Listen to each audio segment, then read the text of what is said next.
Oh, you know what, Josh? What's up? I have a surprise for you. Oh, serious? Can you do me a favor and just narrate what's happening as I step away for a moment? All right, John is stepping away. Now he's jogging. The dog is following. He's out of my line of sight. Oh, he's bringing a guest onto the show. He's coming on around. And here's our guest. Hey, welcome back. Did you see this when you were throwing out the garbage? I did see it, but I didn't question it. Okay, because I put it over there as a surprise, and I'm like, oh, this motherfucker's throwing out his garbage. He's going to see it. I was going to ask, but I just thought it was something that you brought up from the storm. That's fair. Could have been someone that died in the basement. Oh, man. Your poor grandma. We had a tropical storm 2.5 weeks ago. John unfortunately had a big part of his basement flooded and a lot of things had to go. And I asked him during the storm, how's your family doing? He's like, oh yeah, they do have major flooding in the basement. I'm like, what about your grandma who lives down there? He's like, oh yeah, she's swimming. That is what I said. Oh my god. No, my grandma was fine. She wasn't at the house. She stayed at another house. I forgot to start the intro music. But yeah. That's beautiful. Happy October for all our viewers. That's why I got my skeleton out. First guest of the podcast. Official guest. That's why I came out with the orange wire this month. We're gonna be doing the Halloween colors for this month. Yeah. Man, it's exciting. Do you have any thoughts on a name? Maybe we could think about it like later, or maybe let the fans vote. Oh, we'll do a vote. The name is We Should Talk More. Oh no, this guy. Oh, yeah, William. All right, we'll put it to a vote on our. Apparently, you weren't impressed. But welcome back to the We Should Talk More podcast, the podcast where two lifelong friends who don't have much in common try to get a little bit closer. My name is John, and I love skeletons and meat and flesh. Oh yeah, me too. But hi, my name is Josh Coronel, and I'm an Emmy Award winner director. It's an honor to have you on the podcast. Thank you for having me on. It's great to have you here. You really displaced your dog. I know, right? Kind of sucks for him, but it is October. He's totally gone. I don't know where I think he got freaked out by the skeleton, to be honest. You guys missed our bagel hour. We kind of had like a classy little like bagel eating session, which was very nice and fun. We shared a lot of deep secrets, but it was podcast time. So here we are. And today is a very fun episode, very exciting episode, talking about something that we've mentioned, I think a couple times on the podcast already. We have a film that is very special to my best friend. Now I'll let you take it away. Yeah. Today we have Dunkin' Donuts coffee. Oh, shit. And it tastes mad smooth. You know what? You're right. I think if there's one thing that's consistent with this motherfucking podcast is that I always forget to talk about the coffee. Yeah, I never fail to. The most important part of it. It definitely is. So I proposed to John right before the show. It might be worth doing a little bit of a coffee hour where we just catch up a bit. Because our listeners are really here just to listen to us talk. Yeah. It's not really about the content that we have here. They really don't give a shit. At this point, they just like to hear us. At this point, like Sam, friend of the show, Sam is like doing some engineering bullshit. And like she has no idea what we're talking about. Yeah, drawing up some schematics with some HVAC stuff. And I ask her if she can help me out with my HVAC issues. We're catching up now. I'm telling you about my HVAC issues, okay? And she's like, yeah, I don't know how to do that. I'm like, I thought that's your job. Anyway. Filler, John was going to ask me about my week, and now I'm telling you about my week in advance. Can I ask you? Yeah, go ahead. How's your week been? My God, it's been fucking hot as balls. Oh, yeah, because now, you don't have the AC. My thermostat has been out. We switched it because we're trying to save on our electricity bill, which has been through the roof. So if you have any like suggestions here, please let us know. But we got the Google Nest Home thermostat, and it's only been causing more trouble now because when we switched it out, apparently it's not really working for us. Yeah. So we've been trying to troubleshoot. I have a question. Yeah. And I hope this hopefully it doesn't take away too much from the show, but how does it work, like living in a condo, like your electricity, how do they price, like are they able to pinpoint how much power is being used from an individual? Yeah. Okay. So they have the meters outside, and what they do is every month, meter man comes around and reads the meter. And then next month he reads it again. He's able to see like exactly, let's say your room, exactly how much power is being used from that. Yeah. Okay. Oh, no, maybe not the individual rooms. Maybe they do. Well, yeah, I don't mean your bedroom. I mean your like, oh man, there's a lot of fucking power coming out of Josh's bedroom at 2 a.m. Which I would love to know more about, because we are trying to pinpoint where our electricity bill is. Yeah, like, and I guess you find roof. out like what exactly is like maybe causing it. Yeah, I do think they give you a little bit more of a breakdown when you check the website. But from a high level, what they do is they just take the difference between this month and the past month. Got it. Okay. And then that's how they decide how to charge you. Yeah. So if you were to look at the payment statement or your bill statement, that's what it shows. Yeah, because I'm a dumbass like liberal arts major, so to me like I just assumed like just power comes out and then they would like divide it up by like the rooms or whatever, like, like whatever the overall cost of electricity from that building, they would just like even it out. See, I mean that's a great communist society right there, but not quite how it works here in these condos. Or any complex for that matter. That's definitely interesting. I don't know. I never really thought about it. Yeah, motherfucker, get off me. You're definitely a liberal. Get off me. You're definitely a liberal. Yeah, and it's been a problem for us as friends. Anyways, this motherfucker. So I'm sorry. I'll stop catching you up on my life. How's your life been going? It's been pretty good. It's been a very stressful week as well. Not as hot as yours, but a lot of work going on. Trying to get my life squared away, but feeling good. I'm feeling pretty good. Okay. Yeah. How do you square up your life? You square up your life by laying out everything that is going on and then figuring out what's the most important. Okay. To prioritize. Yeah. And what's the most important? To me? Myself. At the end of the day, it's always going to be yourself. Yeah, but no, I mean, where does the pieces fall? I think right now, maybe like work, family, and like relationships, which is like, I mean, I guess is the same thing for everybody, but I guess maybe outside of like work, my personal work, like career, like trying to prioritize like setting like an actual goal for like where I want to be. Yeah, career pathway. Yeah. Oh no, that's interesting. I mean, I think the issue would be not the issue, but the mind now where you're placing it is to actually be mindful of those three things. Yeah. Rather than like, well, of course these are about things. Yeah, of course these are always important, but now you're actually being more mindful and thinking about it. Yeah. I think that's the difference. Because like those are things that for any person it's like important, but I've been trying to especially like relationships like with friends. I've been like feeling kind of bad with like my inability to like keep up with people, and I mean I guess it's a thing that a lot of people struggle with because like you have so many friends that it's like you can't be there. Some people have so many friends. No, well you definitely have a lot more friends than me, but you have all these relationships and they all become like at different levels of importance, but it's hard to like maintain them or you want to be there for people when you can. Yeah. And it's definitely a tough balance. It is. And I mean, at the end of the day, when you're also looking out for yourself and your own mental health, is prioritizing that. Sometimes you make sacrifices with those friendships. Yeah, I mean, good stuff. But we keep moving forward. Yeah. Fortunately for me, as John's friend, he has no other choice but to spend time with me. So here we are. Yeah. That was our coffee hour. I hope you enjoyed it. Coffee hour is over. Let us know what you actually think about the coffee hour. Here, for the next 2 minutes, you'll get a little bit of a promotion. So enjoy. We could have an actual coffee hour. And we're back. So, like we mentioned, It's so funny.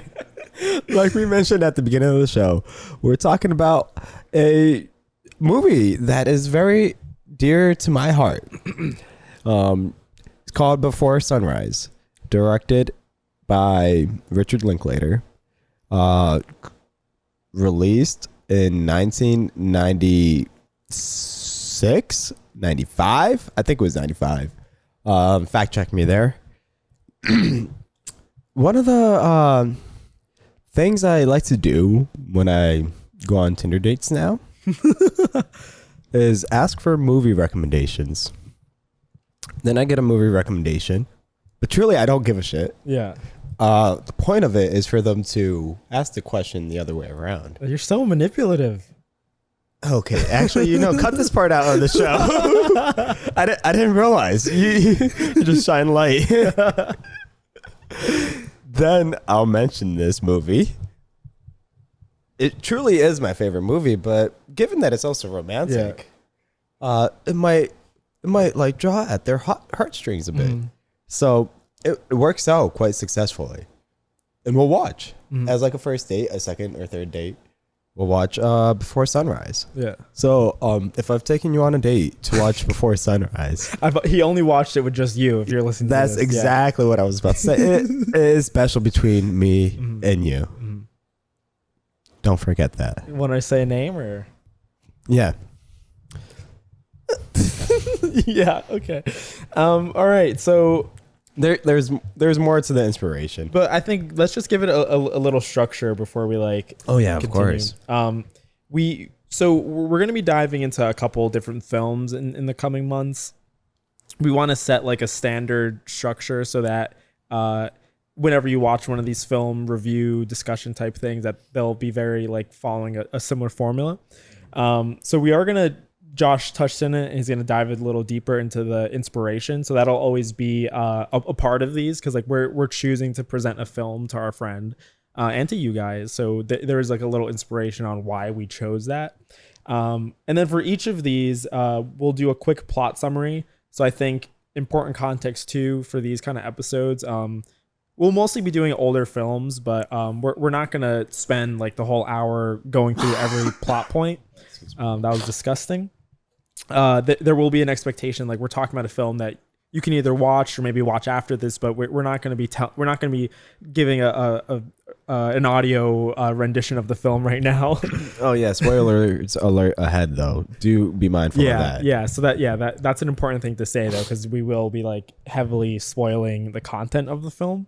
And then we'll end these discussions. The big like back half of it will just be the review. So like in the review, we'll dive into our thoughts on the plot, our thoughts on the themes that come up in the film, our thoughts on the different characters, and then our thoughts just on like the different filmmaking aspects. And then we'll just give our final thoughts and review. Yeah, and part of that plot section 2 will be like our favorite scenes. Yeah. You didn't say that, right? No, I didn't add that yet. Okay. Because that's a similar thing. Like we're not gonna dive into the whole plot, so we thought we might as well like pick like a little aspect of the film, like a scene or whatever that really resonated with us, just to touch on that a little more. Yeah. So just as a clarifying point, that's what we're looking to do there. All right. So back at it. Yeah. So another interesting thing about this, I learned about this film through a film class I took, where the class was really just to watch films. You sit down each class period, we turn on a film, we talk about it afterwards. So I loved that class. It was an easy one, easy A or B. I forgot what I got. Was this an assigned film for the class, or was it one that you watched like? So this was one that we watched in the classroom. Okay. And most of the films we watched in this class were independent films. So it was a lot different than what I was perhaps used to, because I don't think I was exposed to too many independent films at this time. And I found this one really interesting out of all of them, because there wasn't really much narrative to it. Mm-hmm. There isn't a narrative to many of Richard Linklater's films, for that matter. So if you aren't familiar with Before Sunrise, you might be familiar with some of his other films. He has made Boyhood. Yeah, it's probably the most like that. Did that one win an Oscar? It might have. I think it did. But yeah, it's one of the most like in recent years, maybe the most like notable. Yeah, because it was released like 2015 or something. Yeah, it's on Netflix as well. And that one, if you didn't know, followed the characters aged along with the film. So it started. They started directing that film like in the mid 2000s, and it didn't come out until 12 years after. Yeah. Or even longer. I don't quite know the time frame. It was 12 years. It was 12 years. Yeah. Well, I know the boy grew 12 years, I think. Oh well, yeah. I just meant that the film took over, like it was over the course of 12 years. Okay. Yeah. And you actually watched the boy progress in age, up into being a 18-year-old boy, I think it was. And the same holds true with the Before trilogy. So context here, the first film starts in 95, and I pointed that out because, and I could be wrong, so double check me there. But I'm gonna just do the math going forward. The next film doesn't come out until 2004, and the next film doesn't come out until 2013. Oh, you were on the dot. It was 2000. Perfect. It was 1995. Yeah, there you go. So the next ones are going to be 9 years after. Yeah. So the actual storyline or plot of the film was actually 9 years apart, just like they aged 9 years. And so a lot of what Richard Linklater does in his films are to try to capture the essence of time. You don't see that too much in other films. Rather, you'll see a film. You can come over here. John doesn't like you. He keeps fucking leaning on me. You can lean on me. He does aim for a little bit more realistic approach to his films, and that's why he doesn't really take much of a narrative approach when it comes to building a narrative for the stories. It's more of just capturing what life would be. Yeah. That's like I really liked Boyhood for that reason. I think I might have mentioned that like in one of these previous ones we were talking about stuff, but like Boyhood, like there's not like we see these different like moments in time, but like there is nothing like a plot line that connects all of them besides it's the same characters. Yeah. So it's like he's like a little kid going through issues with school, but then it's like a couple years later he's like completely different place in life, and it's like you're just like looking at them at this moment in time. It's really cool. And as a young adult too, it could resonate with you a lot because you realize you don't often put yourself in those shoes, and now you're walking through this person's life in different time periods of his life. So you can see how he's developing. Yeah. And not too long ago, we have also developed, while we might forget a lot of it. It's a nice little reminder, I think. And if you're not familiar with that, he also did a film called Dazed and Confused. Did you ever watch that one? I don't think I have, but I knew someone that really liked that. Is it like a romantic comedy? No, it was. I mean, there is a little bit of romance in it, but minimally. It was more focused around these students who were on their last day of school. Oh, okay, yeah, high school that is. And I think they were hazing like freshmen who were coming in for the following year. So it followed a lot of different story arcs at one time of different age groups throughout that high school come together at a party. But just the same type of structure where you're seeing these students kind of develop as you go along, just through a little bit of conversation. But I don't think it hits the same form of like realism as this in Boyhood does. Yeah. Then he also did one other one that I did want to mention that a lot of people are familiar with is School of Rock. School of Rock, yeah. That's crazy. I did not know that. Yeah, I was gonna say that's like an amazing film. It doesn't quite like tie in with the rest of his style, but he did direct. Yeah, that's amazing. That's a really good movie too. Mm-hmm. Yeah, so that's a little bit of background and kind of what inspired me to want to talk about this. It does hold as one of my favorite films, more for the realistic aspect here, and just kind of seeing and enjoying the dialogue that the two people share. Yeah. So that kind of also sums up part of the summary here, where this film actually just is over a course of 24 hours.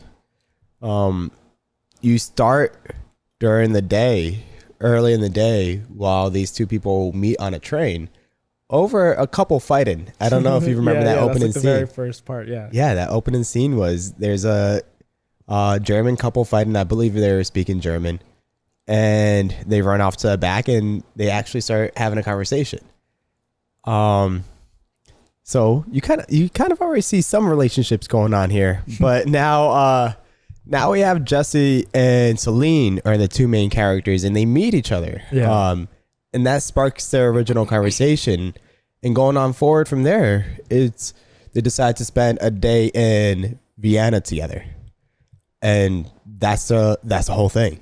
Would you, when I was watching this, would you imagine yourself doing something like that? Oh, I would love to do something like that. Like when I was watching, like, this is like totally a Josh like situation, like on a train, like in a random like country, middle of nowhere, approaching a random woman and like something coming out of it. Cause that's just like, I don't know. Feels like a situation I'd see you end up in somehow. I think the like philosophy of it is just what resonates so much. Yeah. Because you're sharing this connection with somebody that you don't know. And that's all there was committed here or dedicated for your 24 hours. Yeah. 24 hours of your life fully dedicated to this one individual that you never met before. You spend a whole day with this one person, and then you go off without any follow-ups. Yeah. Without any way to stay in contact. They didn't exchange numbers at the end.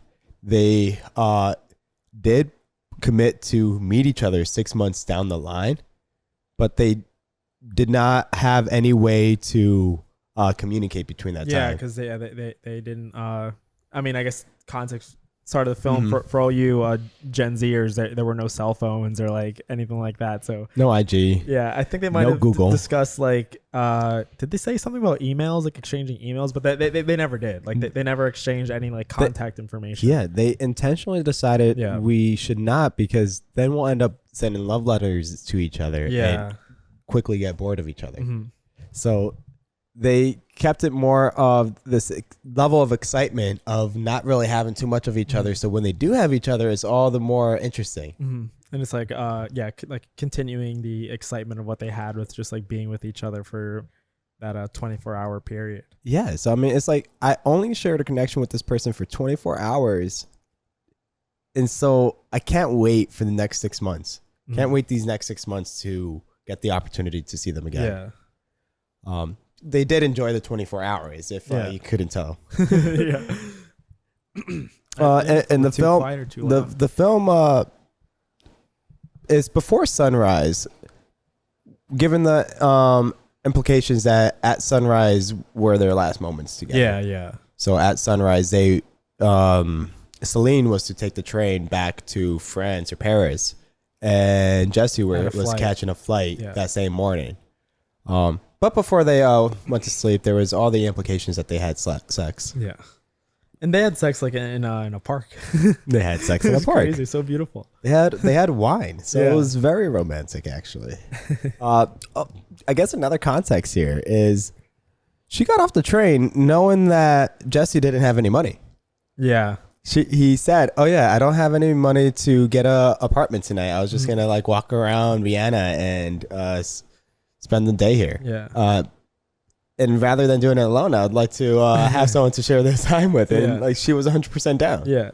And it was definitely like a beautiful thing. Well, I mean, it matches like the very spontaneous like aspect of it, because like he said like I could be like a creep or whatever, but if I am, like, you can just take the train and go home. Like, you could take the next train whenever you want. So like he left it open to her, like, hey, if you don't enjoy your time with me, like, you can go home. And I guess maybe that was something that she might have had in the back of her head. Like, I don't know if she probably wasn't thinking of like spending like all that time there, but it's like, I guess she didn't know either which way. It was very spontaneous. Yeah. I mean, I do think you pull out one of the scenes later in our conversation where she does kind of mention from the moment that I think it was from the moment that he mentioned his grandma, the story about his grandma. She knew she wanted to spend more time with him. Did she say that she knew she wanted to sleep with him? I think it was. Was it? Yeah. I think it was when there's a point in the film where they're like discussing having sex. And she's saying, oh, she's not sure if they should because it might like ruin whatever. But then she said, like, you know what? I actually already made up my mind. Like, the moment you did that, like she had already decided that she was going to agree to it. So I'm talking about the moment where they were phone calling Friends. Oh, okay. Remember when they phone called Friends? Yeah, I mean, I was just talking about when they decided to like have sex. Yeah, I think she said she already made up her mind to sleep with him, though. I remember her. She already made up her mind that she wanted to sleep with him. She made up her mind about something on that phone call. Is what I remember her saying, where she's like, "At this moment, I'm already made up the mind that I was already down to leave the train with him." To get off the train with him. Yeah, I think that's what it was. But our listeners could correct us. Yeah. Anyway, that's kind of a little bit of a summary of what this whole film was about. Yeah. So what we did want to do is pull out some of our favorite scenes, and we did get into one. So I think we should just talk about just in general now, like about the plot. Like, how did you feel about like the course of the film, like as a story in whole? Like, how did you feel about it? Well, I loved it because all it was is them walking through a day in their life, and you see just segmented scenes from one time period to the next time period, all within a 24-hour period. Yeah. So they go from you watch the development of the romance here. Now, I do want to talk about this a little bit more, but you see them from being very uncomfortable with each other, having conversations, getting to know each other, to like breaking down that physical barrier, kissing, getting a little bit more comfortable, talking about things that are more personal, up until having sex. Yeah. So to see the development of that romance too was also, I think that structure was just really interesting to see. You don't really capture that too much in a film where you see it unfold in the way that it unfolded, because it followed along their day. Yeah. And I think like what I liked about it the most too is that like the film, there really are no other like people in the film besides them two. Like the film is just them. So like when you watch other like romantic films or dramas, like you have the characters together, then they go off and do other things, and like maybe they have another person they're interested in. Like there's a lot of things that are going on, but like we're really like stuck here.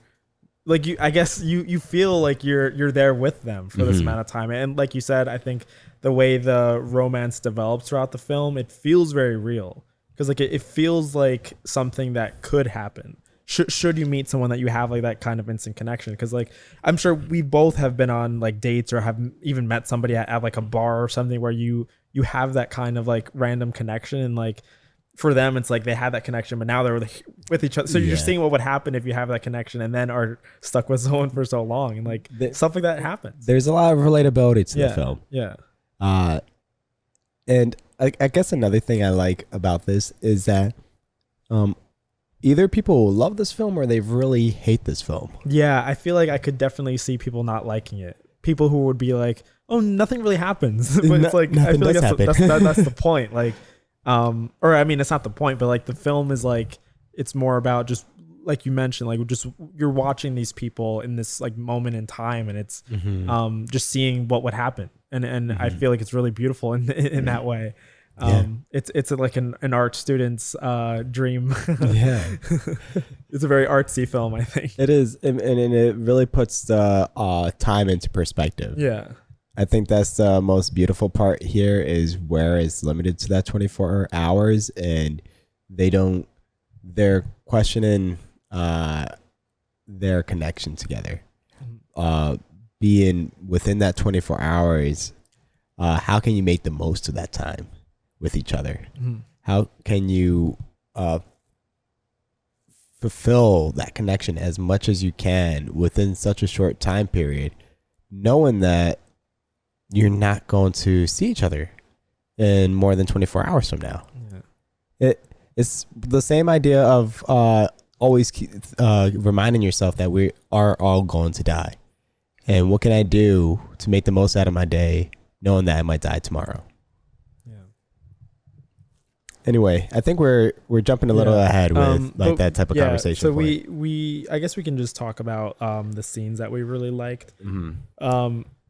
I saw that you added 2, so I wrote down 2 as well. We alluded to one already, I think. So why don't we talk about that? The phone call one? The phone call one, yeah. So yeah, that was the one that I mentioned to you, I think, when we spoke about this film the other day.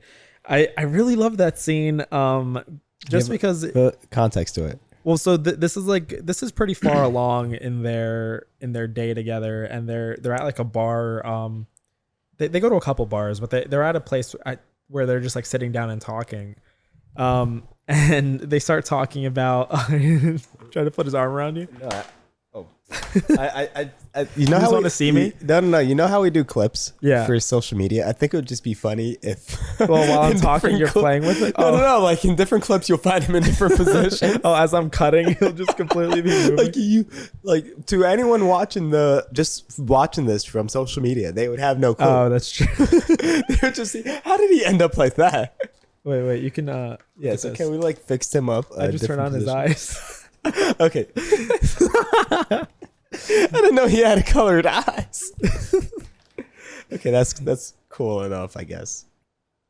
But they so in this scene, when they're like sitting down in a booth together, they walk through like what would they tell their friends, like if they were to like go home, like what are they gonna say to their friends about each other? And they're like, oh, like why don't we just pretend right now that I'm ringing up my friend to talk about you? And then they each go through like what they would say to their best friends. And I mean, because you told me to watch this film, so it made me think of you. It's like something that would happen, like if you have some kind of connection, like spontaneously with somebody, you would want to call somebody and like tell them, like, oh my god, like I'm in Vienna. I just spent like the last couple hours with this girl, and like she's like, you know, whatever. So I thought that was like a really like beautiful and like cute scene, and I think it also throughout the film, there's a lot of talk of like what's gonna happen after. So like I feel like that ties into a lot, because you know, like once this time period is done, they are going to go home and they are going to tell people about like this experience they had with this person, but there is really no telling of like what's going to happen, and like if they never meet, like they're never going to know like what they could have, like what they're going to tell their friend about them, you know? Like when you start dating a girl, she might ask like, oh, like how do you talk about me to your friends or whatever.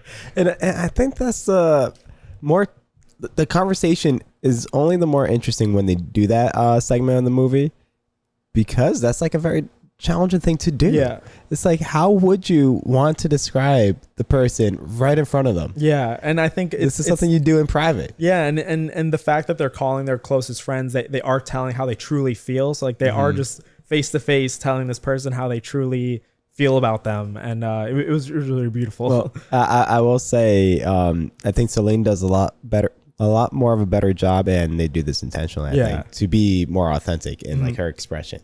And what's Ethan Hawke's name? Jesse. Sorry, Ethan Hawke is an actor. Jesse has more of a cover to him to not give off too much. Yeah. Is I think what he, like any male random guy, is trying to do, try to come across a little more macho and not as lovey-dovey. Yeah. And so that kind of comes, I think he gives off that vibe a little bit when he does that, but it may break down a little bit more as the scene goes on. Yeah. But yeah, I thought that was a really beautiful scene, and I think, like you just mentioned, how it was expected that he would act that way. Like I think a lot of these moments that you see with them, how they behave is like really telling to like their core like character traits, which we'll get into when we talk about the characters. But it's very consistent with like how they act. Like you can really, I feel like they feel so real, like the way that they respond and how they behave to certain things. Like it feels like this is a real person. You would understand that he would act a certain way in any given situation. But yeah, I think that's what Richard Linklater does a really good job on, is to really create these characters that are very consistent in their behaviors, and as it goes along, how much is uncovered, and how like that progression is uncovered too is what's really interesting. So jumping into one of my favorite scenes was, I think the first one I listed here was the train fight. The train fight? Oh, okay, which we mentioned. Yeah, we mentioned the train fight. I forgot before when I was doing the summary if I mentioned that in the summary or if I mentioned it as a favorite scene. But I will say, and I'll leave it at this, John might have all indication. This might be a little bit of foreshadowing. Oh man. And I love it because they start the film with it. Yeah. They start the very first minute of the film with it. But I do like that it does speak a lot to a lot of the stuff they talk about with like relationships like getting ruined over time. So like that is a prime example of like this is like an older couple, so it's like they're just going through a fight as older couples do.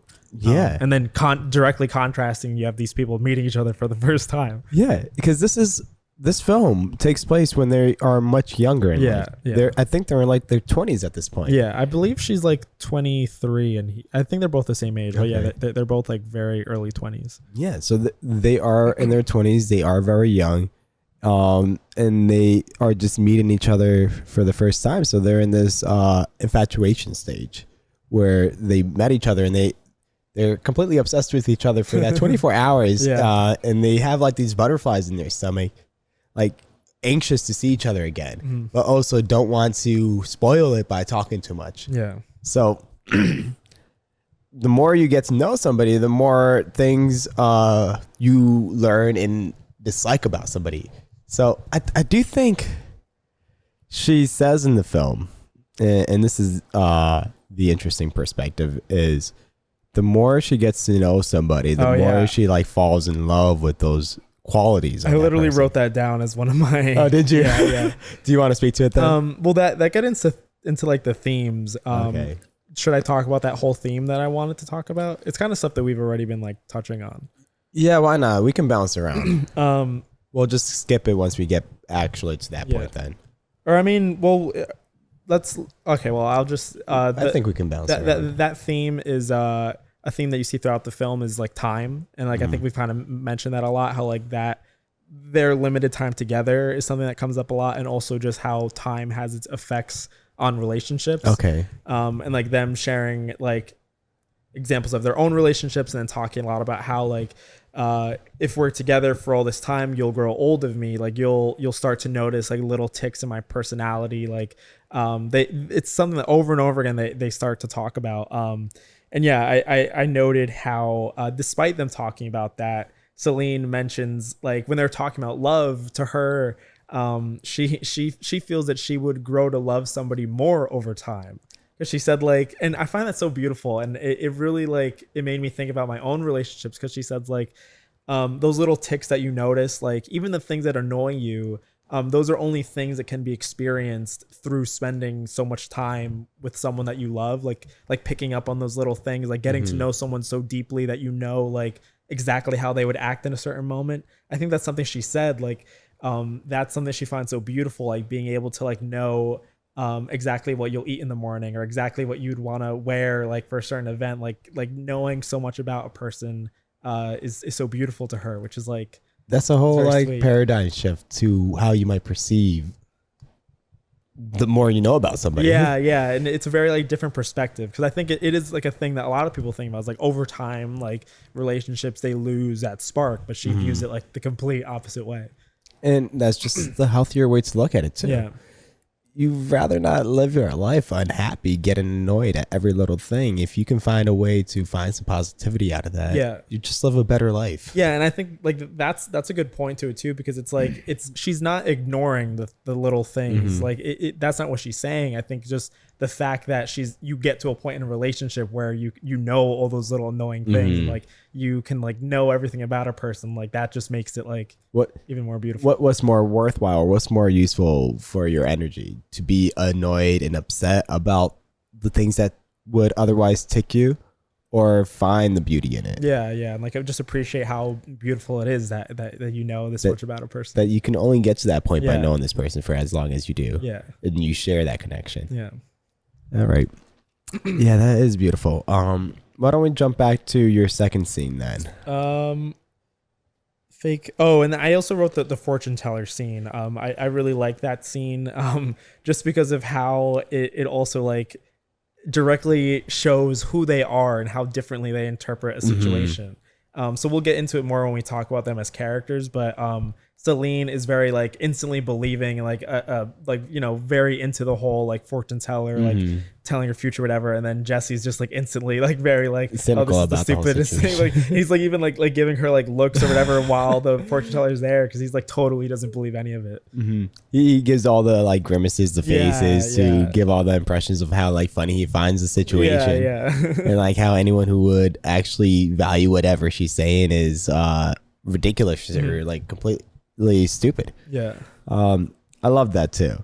You see the different character traits there, and then they argue about it. Their first fight. Their first fights. Yeah. Oh, that's great. You bring that one up. My second favorite scene was the kissing booth. Not the kissing booth, the listening booth. Oh, and that's when they're in the record where they first kiss. I actually like, and I don't have it in these. Oh wait, no, they didn't first kiss. My bad. They almost kiss. Well, there's like there's like some tension where like there's a lot of sexual tension in that scene. That's what makes it so beautiful. Just the cinematography of the eye contact, to be able to capture the right moments of looking away or that awkwardness of like as somebody's looking towards you, you look away. And then reversing it. It's like it's a beautiful thing that like how films can do that, because like it's something that you would never, like when you're in that moment you don't see that. Like when you're with a girl, like you only see what your eyes can see. So like, but being able to see both of them, and you're almost like screaming at the screen, like you both want to kiss each other, but you're not, like, you know. And it's like a thing that you can only see like when you're on that outsider perspective. As the audience, like you feel that frustration. And you feel the anxiety in that moment, because they're both filled with anxiety, I'm sure. And it's like a thing that like it's a very common thing that the people go through. Like I've been in that same situation like hundreds of times, or maybe less, but definitely less. But you know, like it's like a situation that's very common and like super relatable, which is cool. That's the beauty of that scene. That's why it stands as one of my favorite scenes of that film, because you can sense what it feels like to be Jesse as the guy here. But Celine's experiencing very much the same experience. They're both looking at each other. So much love. So much love. So do you want to like dive into the themes a bit? So you already mentioned one. How many do you have? I have 3, but we can kind of like go through these a little quickly, so we can like get into I could do the first one real quick, because I already talked about it a bit. Was the development of romance.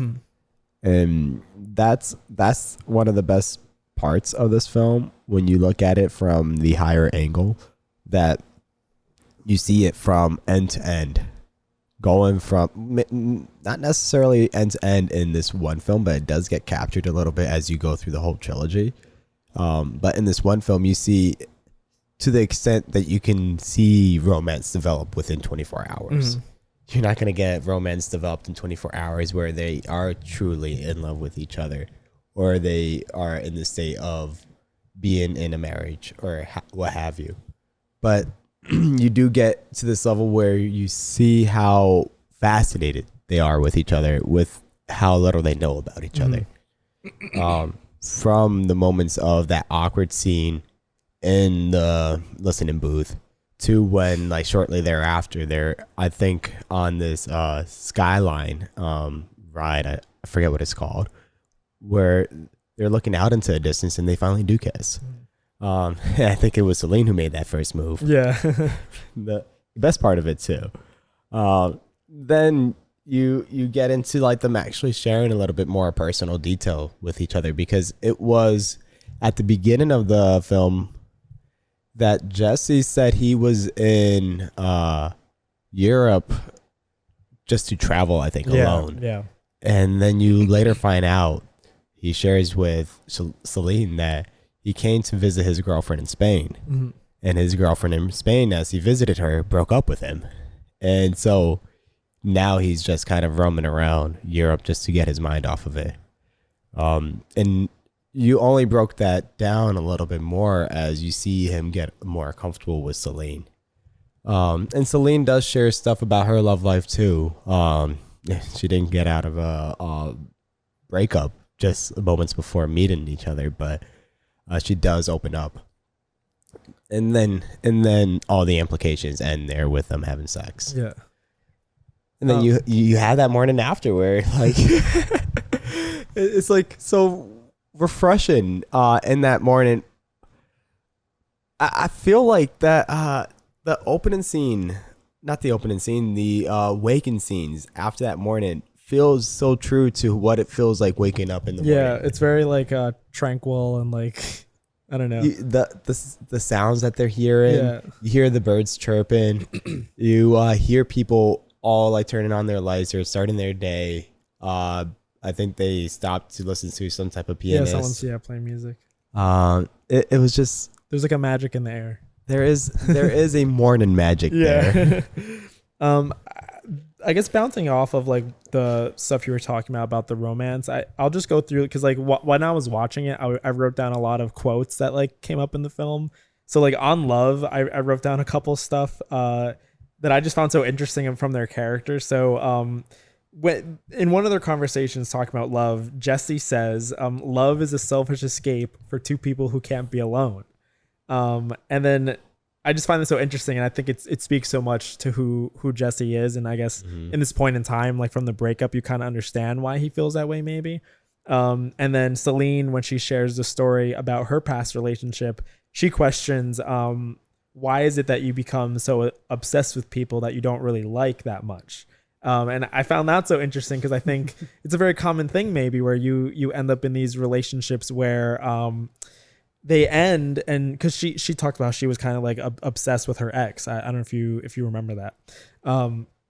And she talks about how it got to the point where he wasn't even that great of a guy, and she doesn't know why she was so obsessed with him, because it wasn't about him. It was more about the fact that he didn't want her, that she became so obsessed with, which I think is like a very I found myself in a similar situation where an interaction ends and you become so like it's all you think about, but it becomes more than just that person. It just becomes more about like, why is it that they don't like me? Because like at the end of the day, the person wasn't that great. Like you're not like actually obsessed with them. It's like, why? Like what's wrong with you? Maybe it's the people that we like the least. That like you the least that you like the most. Yeah, and that really like gets to you the most. I think it falls within any context. Yeah. The people that are unobtainable. We've talked about that before, where it's the unattainable people that we're just more interested in. Yeah. The people who might be making 10 times their salary,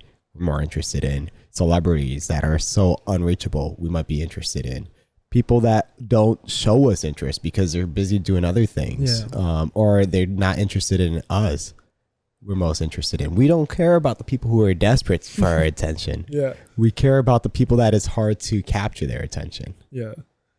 It's a really interesting point that I think both of them bring up. I think like their viewpoints on love, they're very like honest and like you understand very very like very truly how they feel that way and why they feel that way. Mm-hmm. And while I was watching it, I think I especially took note on that because I'm very interested in how that'll change.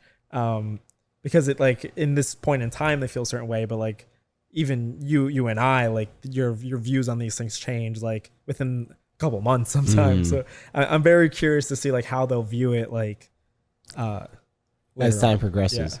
You mean between each other? No, like just their view on love and like what they, I guess their concept of love, like what they think it is, because what they value. Yeah, because like love. Jesse's very cynical, like I mean just as who they are, like we mentioned, like he's just very cynical and she's very much like a hopeless romantic. So it'd be interesting to see if it like like he's very cynical, he's romantic down and deep down is what it is, I think, when it comes to Jesse. Now I guess my next two could tie together in a way where I might just keep it as one, but because we've already talked about it to an extent, I wrote down the fleeting experiences where falling in love to not because it's this experience that's only within the 24 hours, but then also that goal in mind of discovering as much as you can within that 24 hours. So the next theme was the self-discovery there. So you're limited to 24 hours with the goal in mind to make the most of that. To discover as much as you can about not only the person you're trying to share this connection with, but of yourself. There's this fulfillment you're trying to get out of this moment to the best extent that you can with the limited time that you have left. And so I mentioned something in our Wisconsin episode, which is what inspired the quote from I think it was attributed to my former roommate, Osamu. Shout out Osamu. But it was said by Alex. You did get the opportunity to meet Alex when we were out in the Midwest. Shout out Alex. And if I fail, help me out here, because I am digging deep to get it. But we are looking to capture the moments as we what is it now, you live like every day is your last. Okay, that's how it starts. You live every day like it's your last, and that's not anything new. But you also live as if you're gonna be there here forever. Or a long while. And so it's that dichotomy, or those juxtaposition. Oh my god, juxtaposition. Just a position. Okay. Those two thoughts. Yeah. That it's hard to balance, of like, where do you stand? And this was inspired. That was inspired here because you're thinking about them having so little time together. But in those moments, they are formulating it as if they're going to be together forever. Yeah, that's fair. Yeah, because I think like if you're just in like that, if you're only caring about like the YOLO aspect of it and like not thinking about like the long lasting part of it, like someone in that situation, you might not even care to invest that time with someone that, I don't know. I mean, it would be a little more about like the superficial aspect instead of really trying like super deeply to get to know someone. Yeah, I'm happy you bring that up, because like we talk about dating so much, and we talk about casual dating too. This could easily just be like a casual dating experience. Like let's say you get off the train and then you just go and bang and like never see each other again. But instead of that, they put all this time to really get to know each other, and like they really like, whether they're gonna sleep with each other or not, like whether it's just like a one night stand thing, like they're treating it like a long date. Like let's say we think about us, like would you go on a date right now with a girl who she says, I'm moving like across the world and I won't be back for like another 9 years? No, that's a hard maybe. Yeah, because it's like, but it's like an honest thing, because like why would you, in our position, like why would you want to, like when you're trying to date, like, you know, to have a relationship or whatever, like why would you go on a date with someone you bother? You might never see again? But it's still like, it is true. Yeah. Anytime we've been on vacation and we've been swiping, none of the conversations I've had there was in the context of actually getting to know this person. Yeah, exactly. As like awful as that sounds, like there's certain context here to your situation. You're on vacation. You're here for a short time, not a long time. Or a good time, not a long time. That's what it is. But yeah, Jesse and Celine, they treated it differently. Yeah. And to be able to treat it so differently was what was so beautiful of this. Yeah, I think it really does make it really beautiful. Yeah, so that was my whole thematic section here. Do you have a closing point? Not really. I think the last one that I wrote down that I could touch on really quickly, I just found it really interesting when they were talking about their parents. I noted this especially because I know we're going to see like films like much later on in their lives. So I think it'll be interesting to note this and then see how they end up, like if they have kids or anything. Because when they're talking about their upbringing, they both bring up really interesting points, but they both agree on this at least, which I think is interesting because a lot of the things they talk about, they don't really view it the same way. But they both agree that like parents fuck you up like no matter what. Like it's like everybody has a story about how their parents have like fucked them up in some way. but both of them talk about very different experiences where I think for Jesse, he didn't have a lot of attention and he felt like he didn't have a lot of attention. So he instead like grew to like not care. And like you see that in his personality, very like more about himself and so on. We've spoken about it. And then Celine talks about how she feels like she had a little bit too much attention, that like her parents were like kind of always there. Like it was maybe sometimes a little like too much. And that's why she's looking for that love. Yeah. And I just find it, so I think there's a line, I don't remember what it is exactly, but they both say like, no matter what, like your parents can give you too little or too much attention, like they're going to fuck you up either way. Like it's almost like that idea of like, no matter what you do, like there's no solution here. Yeah. And I also like to hear that so much because you are thinking about what's to come. Yeah. You are thinking about the following episodes. And to consider how these people will develop in time. I brought up the point in the past, I think it was in the personality episode, where the people who shape you are the people you've spent most of your time with. Yeah. So that goes back to your parents. And it's important to reflect on that, to see how that actually contributes to your life and how you carry that forward. So we'll see how it makes an impact in the film. I'm very interested to see how it does. So I mean, our next topic here was characters. I feel like we can kind of go through this a little bit quickly because I feel like throughout this we've touched on like their core like personality traits. Maybe we could just go through like the overview. I think we both kind of just wrote down like quick little notes. Yeah, like, mine was that Jesse's a cynical simp. Yeah, I wrote he's like cynical and closed off. And then Celine, I wrote that she's like a hopeless romantic and also like a dreamer, because I think she does mention a lot of like her kind of aspirations in life. Yeah. Yeah, she is very ambitious. Yeah. I wrote that she's fighting the patriarchy but really wants to be loved and love. Yeah. Yeah, and that does seem like it's like a big thing that's important to her.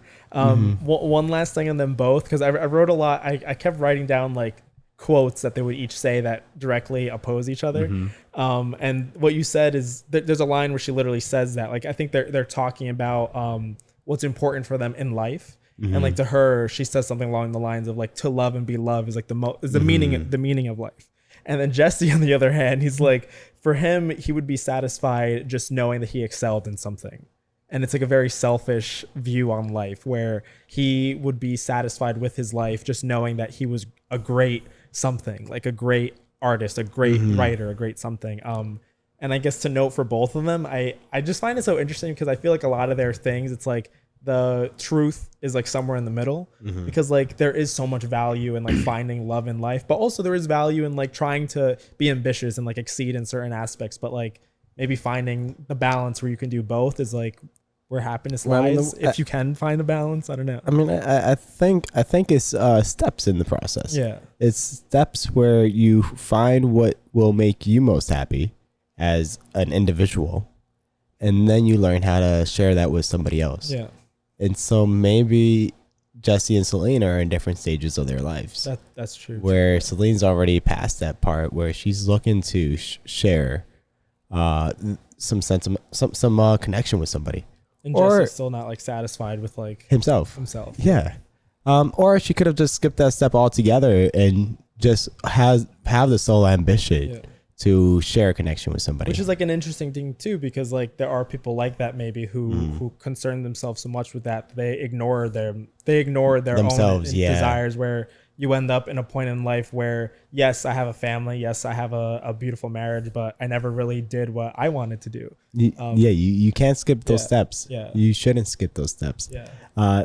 Another segue to digress a bit is this. There's a book that it gets a lot of heat for it being like old fashioned in the way that it's written. And the title is a little bit you about to get silly us canceled? Anyway. No, it's not gonna be canceled, but it's like a self-development book called like 7 Habits of Successful People. Okay, or something I know, yeah. Or Very Successful People, I think it's called, or Effective People. That's what it is. Yeah. It's outlined just like that. And I think that's the valuable takeaway from that book, where it's more of finding a little bit about yourself, finding out about yourself, what your values are, internalize that, let that guide your decisions moving forward, and then widen it up outwards to other people and make those connections and use that synergy to be able to do more. And so Jesse's at that point where he's trying to find those values that align with him, and he might only be focused on that and not really be thinking down the point where he can get synergy with somebody else. While Celine may have skipped those earlier steps to just look for that synergy without really knowing what she wants. And it might take a toll on her mental health. Yeah. Yeah. And it's definitely like a really interesting point where they're both at right now. So like I'm really excited to see the future ones, to see how that changes. Yeah. If at all. I think it's always beautiful for that to hold that anticipation. Yeah. That's all I wrote for the characters. Yeah, same. Right. I just wrote like the quick little summaries, the core traits. And I didn't write too much for filmmaking either. The cinematography of it. I mean, I guess I did talk about that. The cinematography of the eye contact in the listening room. Another thing about this film, and I mentioned it in the summary, is there is no storyline here. Yeah. There is no. I guess there's a little bit of suspense at the end, like considering. I forgot. I don't think we mentioned at the end they promised to see each other. Oh, I did. Yeah, we did. In 6 months. So what happens in 6 months? That's what's on the mind of everyone. And then if you have the extra context, which most people do at this point, because films are out, and kind of like the way that Richard Linklater is directing these films, the next film doesn't come out until 9 years later, and those are literally 9 years apart when it comes to the storyline. So now you're questioning what happens.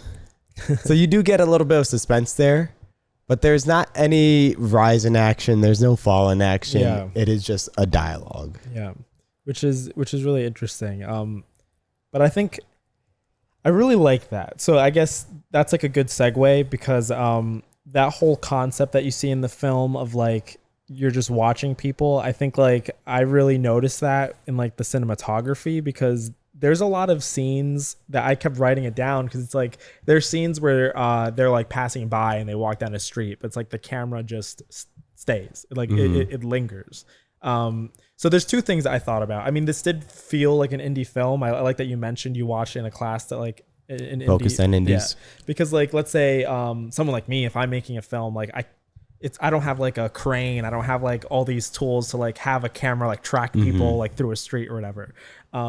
So that could be why it was like that. But I do think I want to say it was intentional, because so many parts of the film just feel like you're just like you're watching. Like it feels like you're like literally a fly on the wall watching like an actual moment in life where these people walk by and they pass down the street, and the camera just stays as if we are the ones standing in the street watching these people walk down. Or like there's so many scenes like that where it's just like the camera stays, like it just lingers on a moment, and it's not like cutting between them while they're talking. It just like it's on them, which I found really, I think it really helped like make you feel like you were there with them. And I think remembering the scenery of each episode. I mean, not each episode, each scene. Yeah. As in like where they were. I failed to mention it when we talked about the morning scene, but they brought that back too. Oh, are you talking about like the last scene in the film? Yeah, where they I wrote that down. That was really cool. That was like one of the most beautiful parts there, yeah. Where what they do is they show the scenery or the different settings that they visited all throughout that 24-hour time period of where they've been. Yeah. And they just do an empty shot of how it looks in the morning. Yeah. As like they were departing. Yeah, and I found that so interesting too, because a lot of the places that they revisit, it's like you're seeing it because it's in the morning, so like you're seeing it in a new light. Yeah. It's like without them there, and you're just I think it really helps enforce that like life goes on. So like these moments in time that you were in, you may not be in them, but life continues. Like time goes on. Like they exist without you. So I just found that so interesting. And like the part where they go back to the park, you see like the wine bottles that they left on the grass. So it's like you can see like imprinted, like they left part of them like in the place. But yeah, it was a really like beautiful way to like sum up the film by like going back to all those places. Yeah, that's so true. I mean, you think about it, anywhere you go, like you have such a fleeting moment in an experience. Us being in a specific spot, maybe that we really enjoyed in Arizona, Collins Bar in Flagship, Arizona. Like right now, it's a Thursday night. They're having a Thirsty Thursday event, having fun without us. Like, remember Thursday night when we were in Arizona? I think you had, don't tell Maggie, but you had this girl throwing it back on you. Jesus Christ. No, but I mean, it's true that, like you said, like that place in Arizona, like the places that we've gone to, we don't often think about them when we're not there. But they continue. But yeah, life goes on. There's other people there, other people making memories there. At this very moment. At this very moment. That same girl is probably throwing it back at somebody else. But yeah, I mean, I think a lot of the stuff that I wrote down in terms of like cinematography just tie into that whole like natural feeling. Like the lighting, it's very just... regular, like it doesn't feel like they're in a studio or like they have like all these lights like on them to get like different lighting. Like you just feel like you're just on them in an actual place, which I thought was really cool. And I just noted the music. There are like some really good songs that come on in the film. The one when they're in the listening booth I really liked because I wrote down the name for it while I was watching it. But I felt like the music was also very minimal. So like there's not like a cute little dress up scene where like a pop song comes on. Like I think that helps the film because it when you're watching like a real moment in time, like you don't have music montages in a real moment in time. What you do have is like you're walking down a street and maybe you hear music, like how they let you hear the piano. That's something that happens in real life. And it's a beautiful way for them to actually capture that. Yeah, and bring music into a scene without it feeling like, why is this song coming on? It's like it's actual music in the world, which I thought was really cool. You have to change up your style on YouTube, bro. I do. I need to stop. I need to find a way to have songs play in the actual places we go exactly. to. But yeah, it was really cool. I like how that. I guess overall, it stuff that we touched on. It felt like it was a real moment. It felt authentic to the experience. It felt authentic to where they were and what they were doing. Yeah. Did you have anything else that you noted on like the filmmaking? No. Yeah. I think we really captured a lot of it. Yeah, we did. I think the important part was that essence of time there where like things continue to go on even though they're not with each other anymore. Yeah. How did you feel about like the dialogue? Like, did you think that they sounded like real people? That's a good question because I feel like some of these conversations wouldn't actually happen. But these conversations are things that you can easily relate to. Yeah. These are things that you might actually think about. The dialogue was very existential. And it might not be something that you are having a conversation with somebody about, but like with that dialogue coming up, it's like, well, you know, I mean, that is a good question. And that is something that like I ponder about too sometimes. So something I kind of want to get your thoughts on is like something that I like just thought about. I guess the fact that they knew that their time was so limited and that like I may not see this person ever again after this day because it's a complete stranger. Do you think like that maybe helped them open up in a certain way? Like I guess because it's harder for somebody to maybe open up to people that they know because it's like if I have like a dark secret or whatever, like I have to deal with you. I have to see you again. But do you think it maybe becomes easier to open up to people who you might never see again? Yeah. Yeah. Because you don't have to worry about those boundaries at that point. You don't really care. Because at the end of the day, they're not going to impact your life tomorrow. Yeah. So if you open yourself up and be very vulnerable to this person that you'll likely have a very low likelihood of seeing them,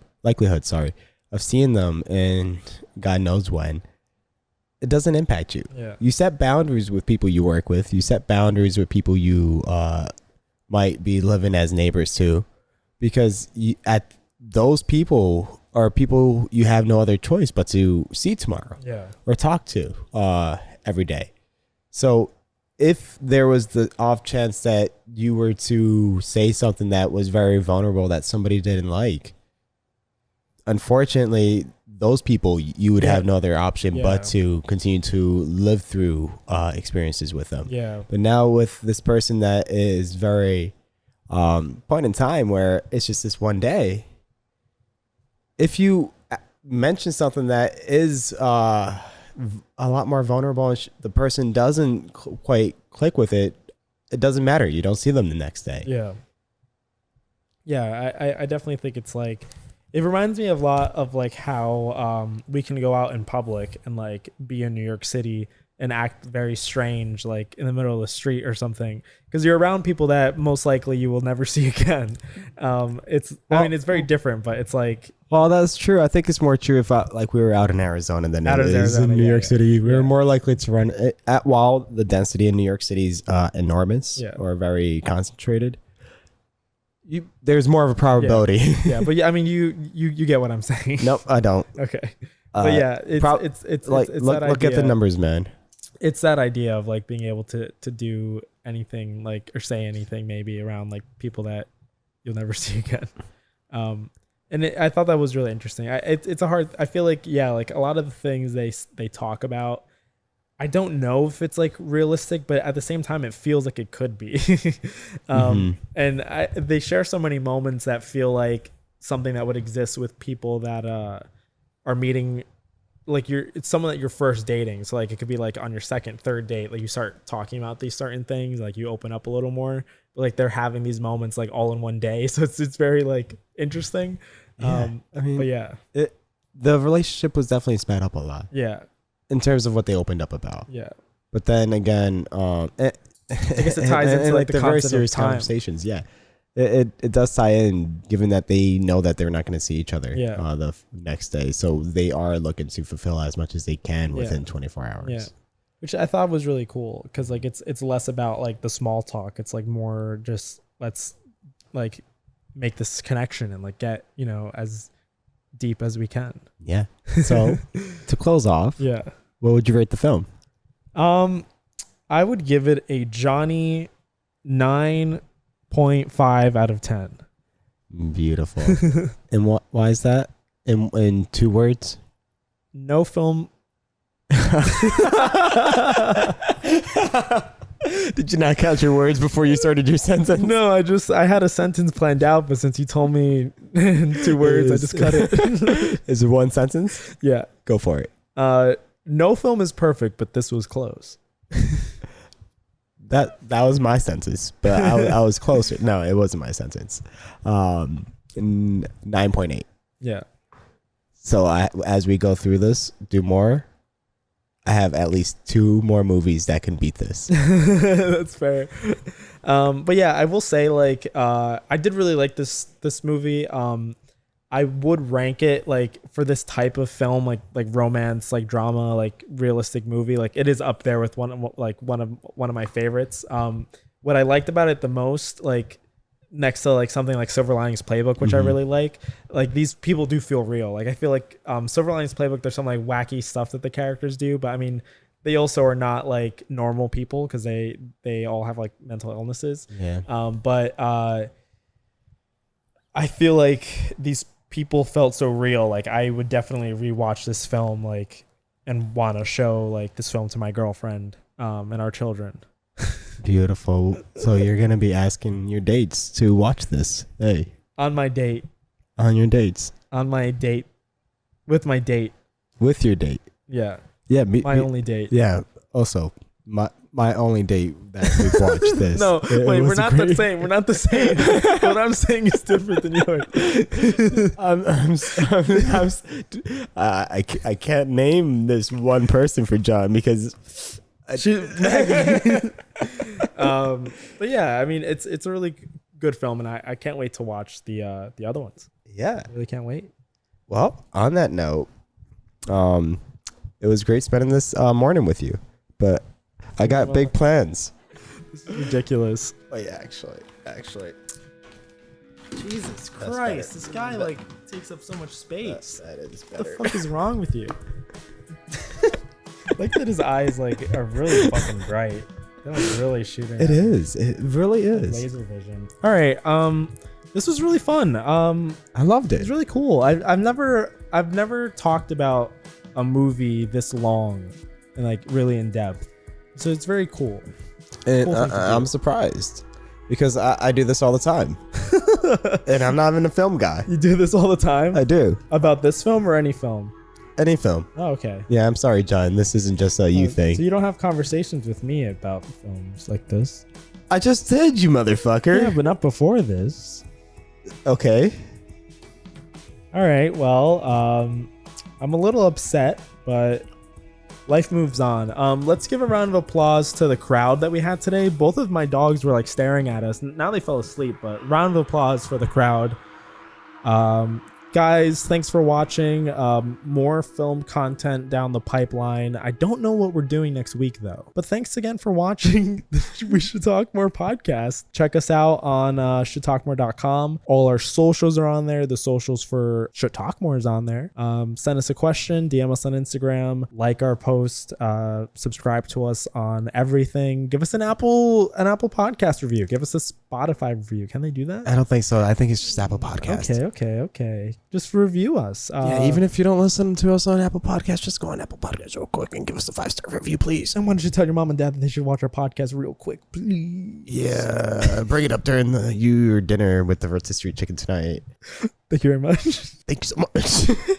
All right, we gotta end this. This is beautiful. All right. Love you guys. Love you. Bye. Oh, I hit the wrong button.